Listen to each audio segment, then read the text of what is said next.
Hey, it's a good day, everyone, and I'm Russ Johns, and I welcome you to Marketing Ideas That Work, the show that shares a few tips, changes in social media, things that we found that are working for business owners, techniques that you can use in your own business, simple, easy to use, and it's Tuesday every single week at 11 a.m. Central Time, 10 o'clock Arizona time or Mountain Standard Time. And I really wanted to, this is the show before the show. So if you're just jumping in or you're watching this on another day, this is Tuesday, November 21st, 2017. I had to think about that for a second. And it looks like Marian LaSalle is jumping in. This is fantastic. This is fantastic news because Marian and I can actually have some shenanigans together. Let's see if I can get her to. I want to join. Let me get notified. I'm following her. Let's see if I can. I want her to invite on screen. Yes.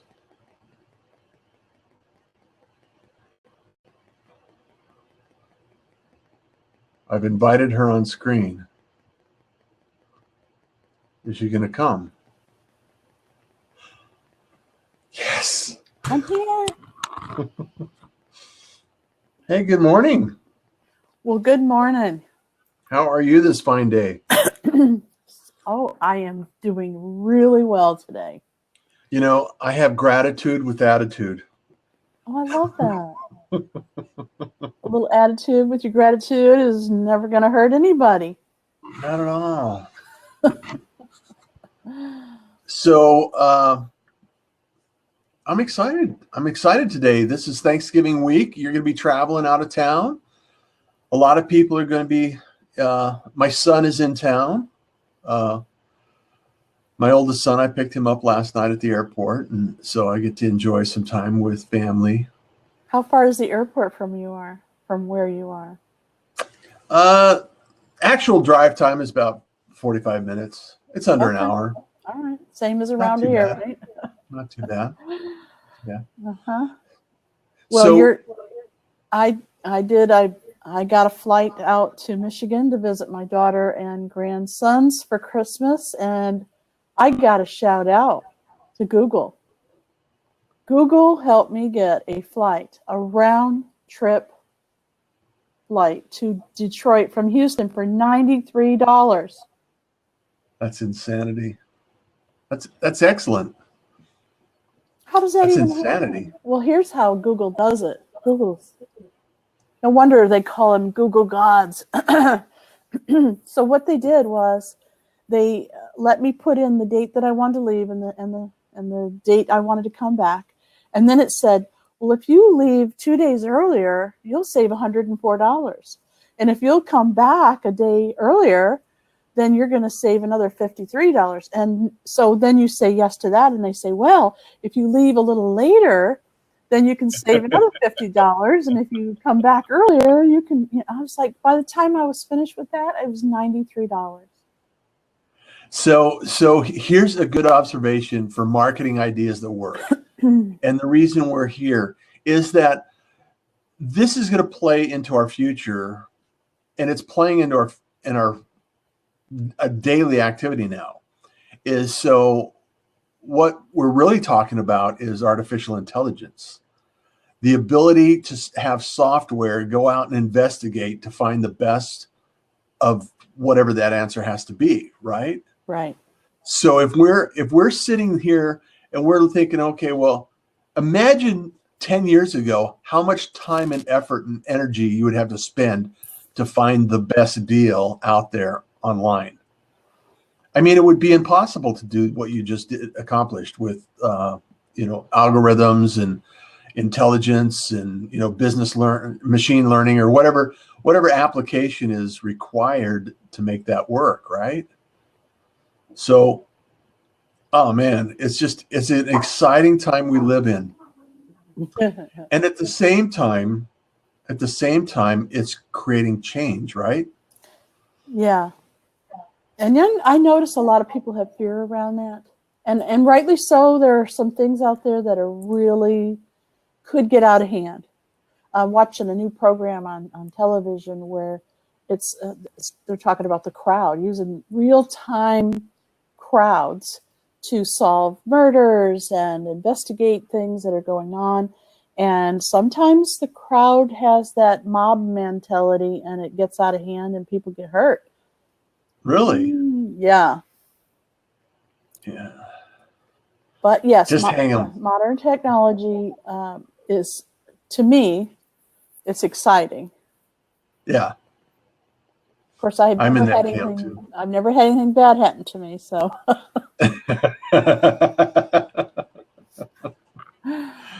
Yeah. Yeah. When has technology gone wrong? You know, when you think about, I mean, I've been frustrated many times over the years by technology. I've been, you know, frustrated. And it's typically because there's something that you think it should do, and it's not quite there yet. Okay, right? So I have the answer. Because I work with people like you, Russ, who are brainiacs and know how to program and do all that stuff behind the scenes.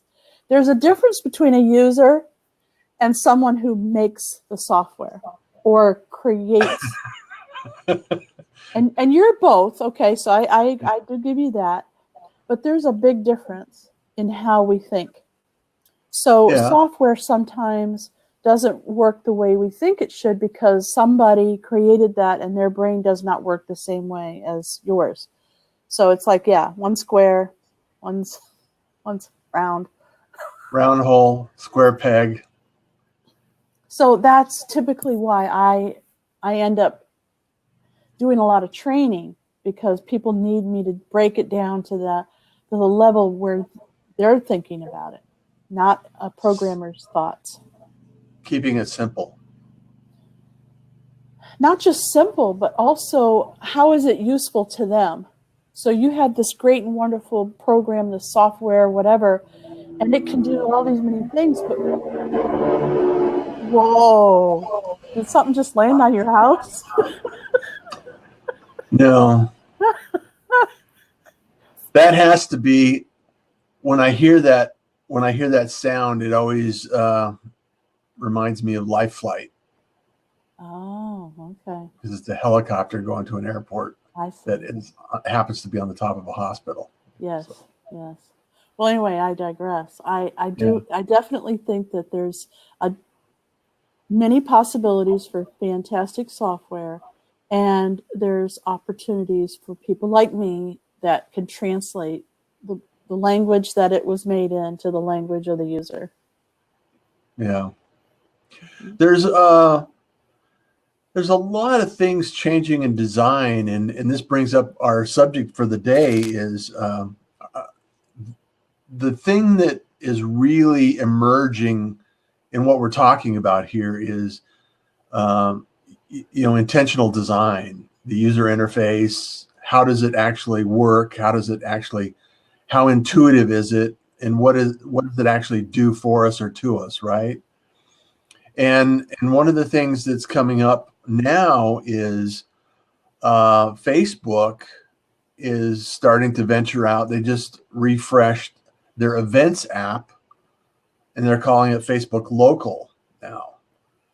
So, Yelp and Eventbrite and Meetup have all been very prominent in these markets. And now Facebook launched an app called Facebook Local. And as people are developing software, it's going to be interesting to see how individuals adopt and behave in this world of Facebook Local. Because I was thinking about this the other day, Marian. even for a business that doesn't have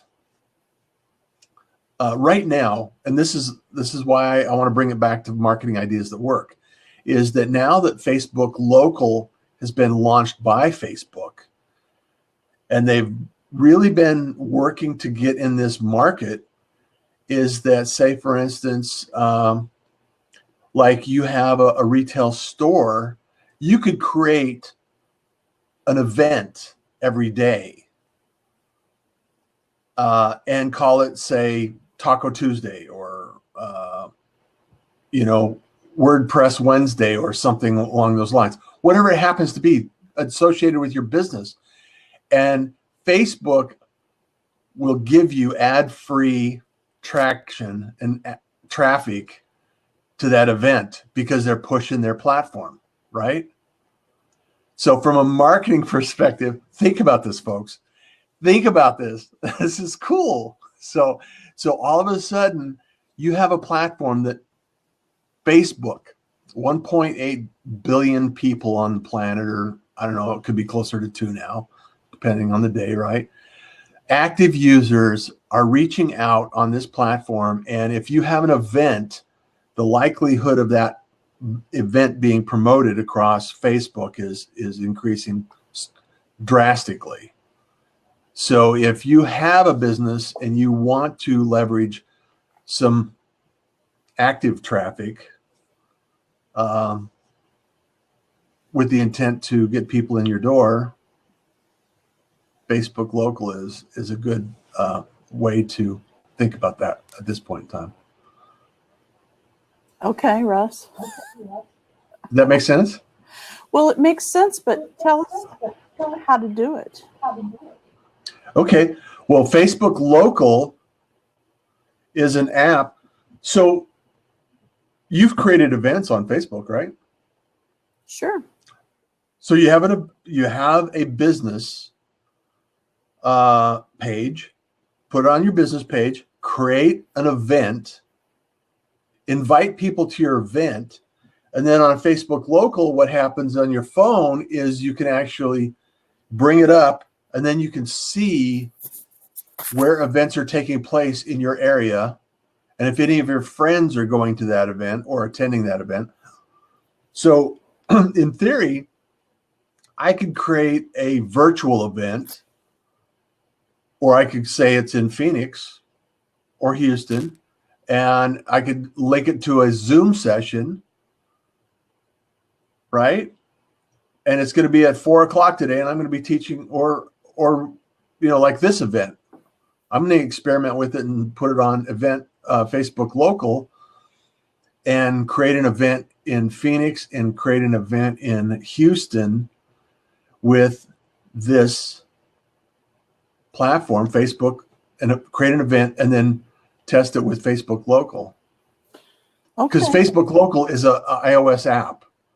Got it. It's an app. It's not on the desktop. It just shows up on your app, which is okay. So I'm confusing gonna translate what you just said, because I've never seen it before, but I'm totally trying to get where you're going with that. All right. So if you have a business, you typically have a Facebook business page, and on that business page or group, maybe you can create events. So once you create an event and you give it an address, Facebook will then turn that into a Facebook Live event and show it to people who have the app downloaded onto their phone. Correct. Okay. Well, I think we should experiment with that, and you're the perfect person to do that. Yes. Because I don't really, although I love Crowdcast, there's no audience here. I miss Blab in the worst way, because they don't have, still, I mean, we've been on Crowdcast for at least a year, and we still have no audience. And to me, paying for a marketing platform that gives you no traction whatsoever, there's just no reason for it. So I would love to experiment with that. I would love to experiment with taking the audio from here and shooting it up to iTunes or someplace that they have an audience where people can search for cool things to listen to or watch, and we show up, because that's not happening on Crowdcast. Yeah. So. Well, I it's, and I guess, in a lot of respects,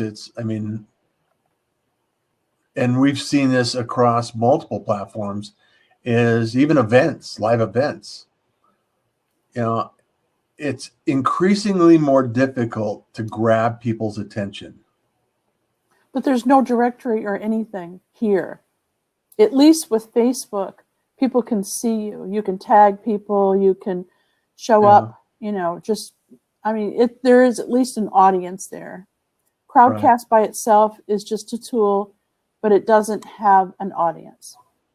They won't allow a directory. I've been asking for it since we started on here, and they're just not willing to do that. Yeah, the directories. They do have a directory, but it's weak compared to what Blab was. I miss Blab. Yeah, I miss Blab. Miss Blab too. Yeah. Well, I have something to share. Okay, I love it. I love sharing. Tuesday sharing day. Okay. So tonight, here in Houston, I am going to be speaking on podcasting. So, typical Marian, she researches the latest and greatest when it comes to podcasting. She asks her friends who are serious podcasters or who have taught or done things with podcasting, and comes up with boil it down. What's a podcast for? What are the tools that you can use? What's a free way? What's an easy way? That type of thing. So I created a blog post, and I actually put it on marianlasalle.com, but I thought I would also share it on Agency 258's blog. And I got to tell you, some of the things that I've learned by doing this is I always learn something that's really cool. But one of the things I learned, again, is that if you have a niche, if you have something you're really interested in, you can create income from that niche. Now, if you're like us and you do marketing, oh my goodness. Marketing is like it's a weird animal, and there's like millions of people who are interested in it, but try to make money in it. It's really hard. Yeah. But some of the niches that I have found that are really making money, and I want to tell you a little bit about it, and then you can go read about it, and I will put it up for next week if you want me to on Agency's blog. There's 3 places or 3 people, 3 examples of people who have made money with their niche, and it's interesting niches. So the first one is something I listen to. It's a podcast I listen to called Inspirational Living. Now, these people, I don't know how many people it is, maybe one. It's only one guy talking on the podcast. So it could be a team of people. It could be one person. Right. But what he's done is taken the information that was written back in 1890s, 1900s, when everything was free, there was no copyright. And he took all this information that was inspirational writings, and he reformatted it. He did edit it. He took what he wanted out of it, excerpts and things like that. And then he reads it. He literally reads it on this podcast. Now, you would think to yourself, okay, how's he going to make money with that? But guess how he did it? He went to Patreon, and he opened up an account. And now every single podcast, he talks about, my fans, I know you want to support me. I know you want to, Patreon's big. It's huge.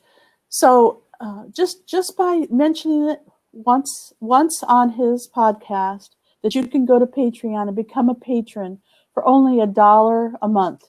Literally anything you want to give. Okay. So he has stepped it up. And now he'll give you a PDF of the podcast for $5 a month. So I see him growing and able to offer different things. So you can listen to it for free.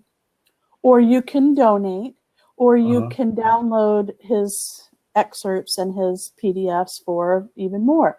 And right now he's got 52 patrons, and he's making $200 a month. Now that's not much, but it's a start. It definitely pays for his podcasting, right? Exactly. Now here's another one, and I just find it fascinating. Now these are 3 people, a girl and 2 guys, and they look like you and me and just normal people, right? And they Right. call it Do It by Friday Challenge. And it's a podcast, and basically it's a challenge every week. And they have 1,613 patrons donating $8,557 a month. That's awesome. Yeah. So what's the premise of the podcast? Do It by Friday Challenge is what it's called? Do It by Friday. Huh. Oh, sorry, Do by Friday. Do by Friday. Do by Friday. And it's a weekly challenge. And then here's how they're making extra money. They're doing a separate podcast, and they're offering you the ability to listen. No one can listen unless you pay. And then they talk about things that you wouldn't normally hear. Like, right, I'm sure there's cuss words in there, maybe a few, I don't know. I don't know. I'd never listened to it, but that's what they say. And everything is written up in the Patreon. And it basically says, hey, we want to make money and we want you to send it to us. And so we're, giving you what you need. And here you go. Just regular, everyday people. That's what I'm trying to get at here. They picked a niche. Do by Friday. What? Do by. Okay, last one for Patreon is... I got to go listen to that now. Of course you do. Is called Stories Podcast. Uh-huh. Now they create a weekly audio story for kids. So I'm trying to get you to think outside of your normal platform of how I'm going to make money, right? These are stories that they're reading for kids, that they're reading as a podcast. They have 527 patrons, and they're making $1,452 a month. Now think about that. You just turn the podcast on. These are children's parents who are paying for this, and they want to keep them going. They don't want it to end, so they're donating. They're agreeing to pay a monthly fee of $5 or whatever it is, and they're making money and keeping this podcast alive. Isn't that great? That is awesome. Okay. I love that. So now if you go to Patreon, you'll see that there's lots and lots and lots of not only people that have a podcast up there, but they'll tell you how much money they're making, which I think is really interesting. Well, that's transparency, right? Very transparent, which I really like. And it also tells you, it gives you a little insight into the people that are making it. It's pretty cool. I like it.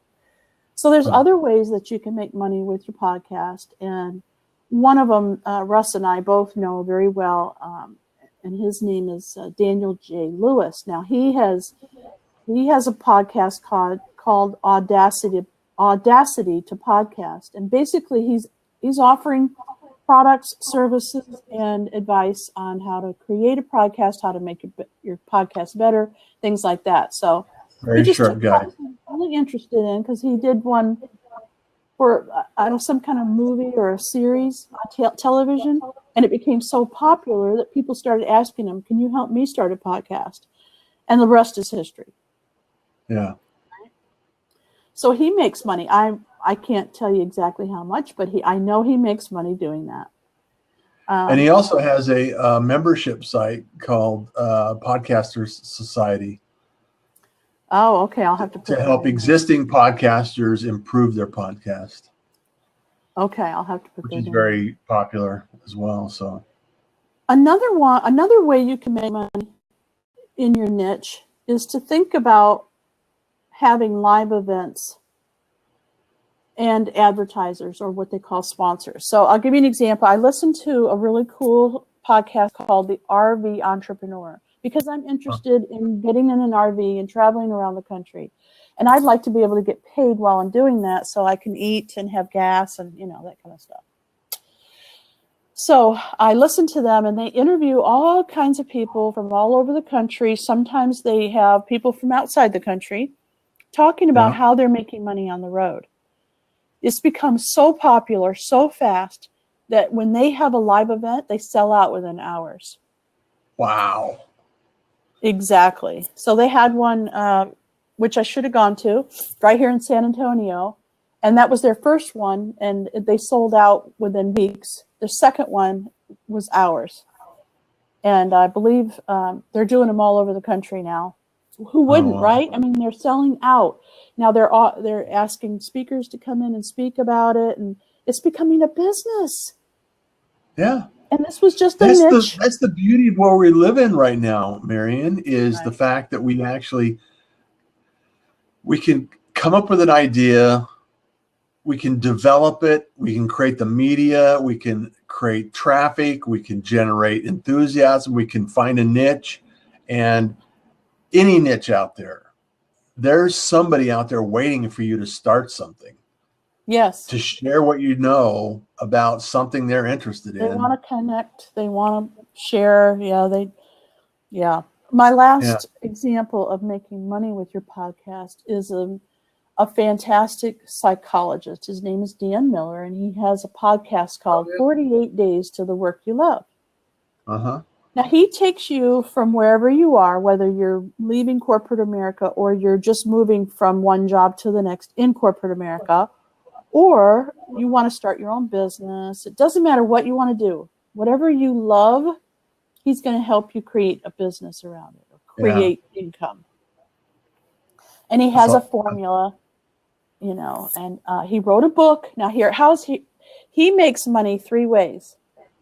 He sells his book called 48 Days to the Work You Love. He sells thousands and thousands and thousands of copies of that every year. And he keeps updating it, to keep up with everything. And then he has live events, which we talked about before. And then he also has a membership site. Yeah. So. Community. He builds a community. There you go. Yeah. There you go. So no matter what you're doing, whether you're a professional, you could be an athlete, you could be, a real estate agent. It doesn't matter what your niche is. You can create a podcast around it. You could create a community around it. You could create income around it. Or you could create a 501(c) and have people donate money. I mean, there's just a number of different ways that you can go with this. The other thing that I think is important for people to understand, especially about podcasts and shows like this, is you can actually gain introductions to people that normally you wouldn't have access to. And I think it's important for people to understand the power of having a show to be able to invite people to join you, right?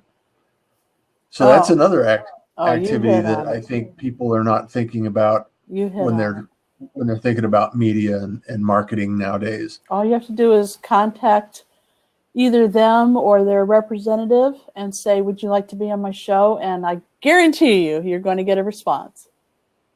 Yeah. And not everybody, well, and the A players, you might not get everyone on your show immediately. No, but you'll get a response. You'll get a response, though. And it's a great way to start building up relationships, right? That's exactly what we've learned in social media, and that's what we've taught over and over and over and over and over again. It's about the relationship. It's the network that is your net worth, and it's not necessarily that I have 1 million followers on Instagram.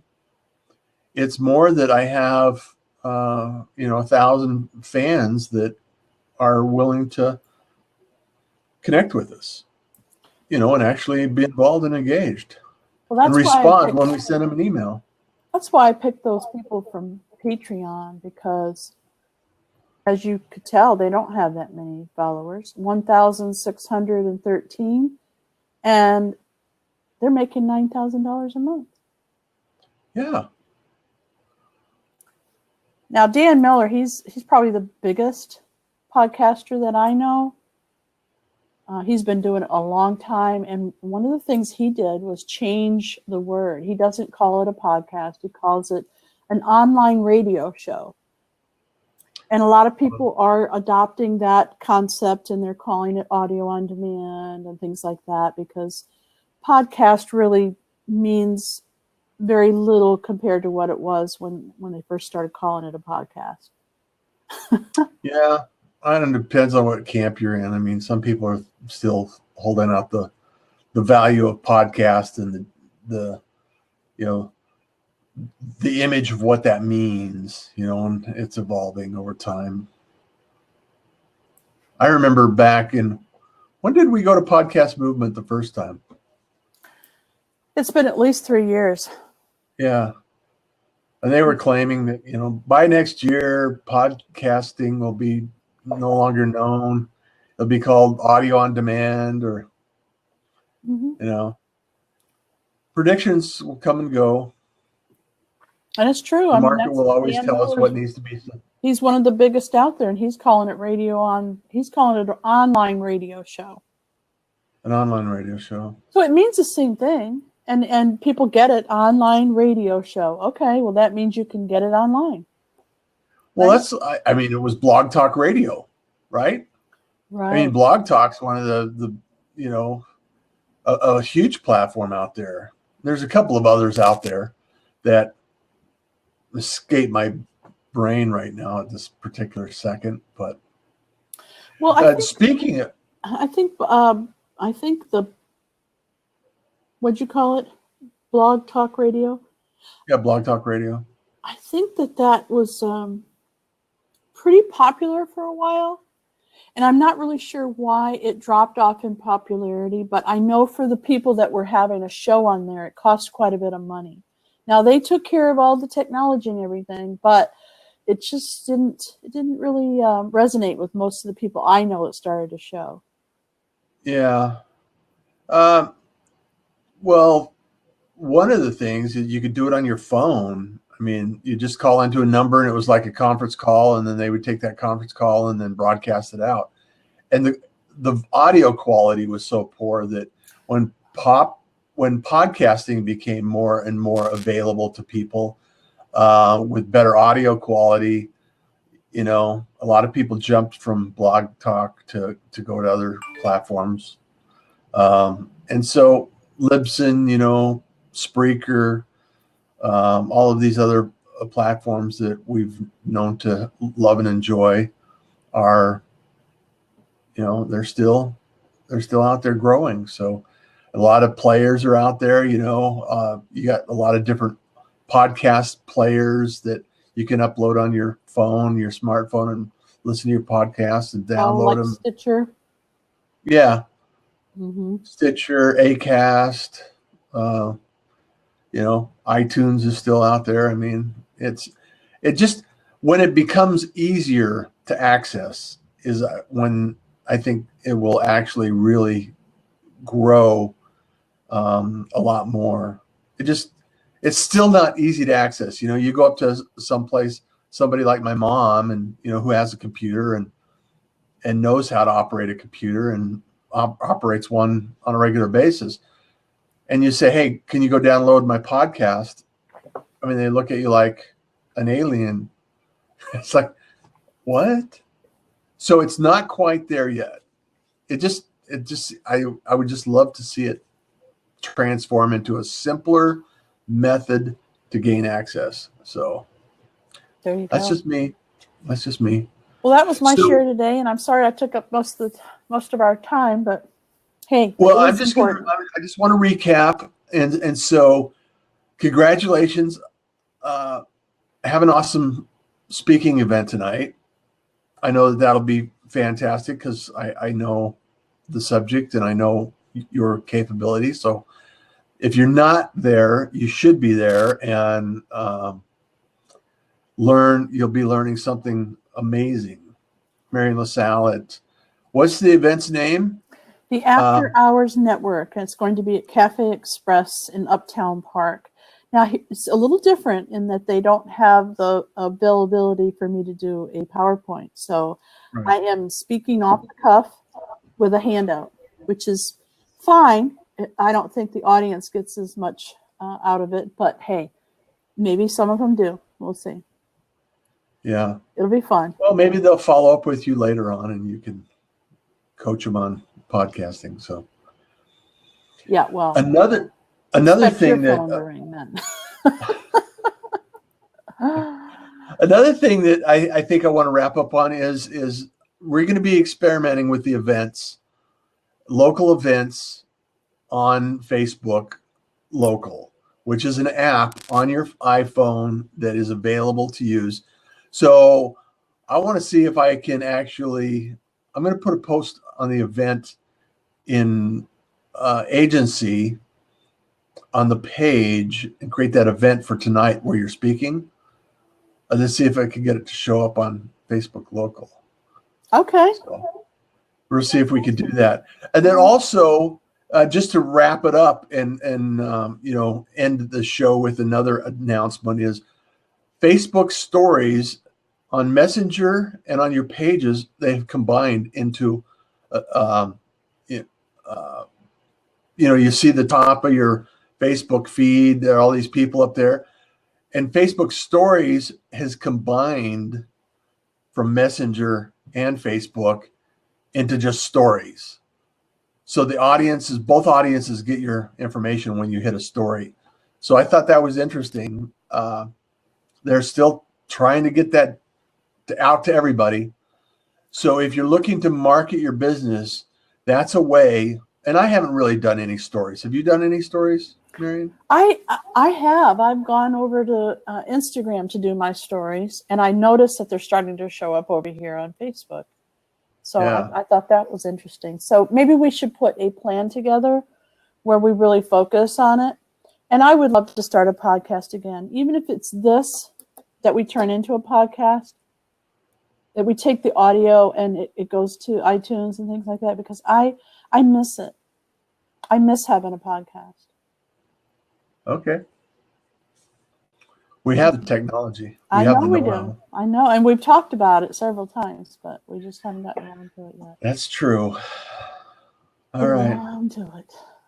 Well, I know we have a lot to do, and this week is Thanksgiving, and yes, this is my last work day, so I'm off. Okay. Everybody, Happy every week, every Tuesday, we're here. We're doing something every Tuesday, right? That's right. We are here every Tuesday. So and next Tuesday will not be any different. Even if you watch this show at another time of day or night or weekday. So, All right. I'm Russ Johns. Marian LaSalle. Agency 258. And you enjoy your day. Bye for now.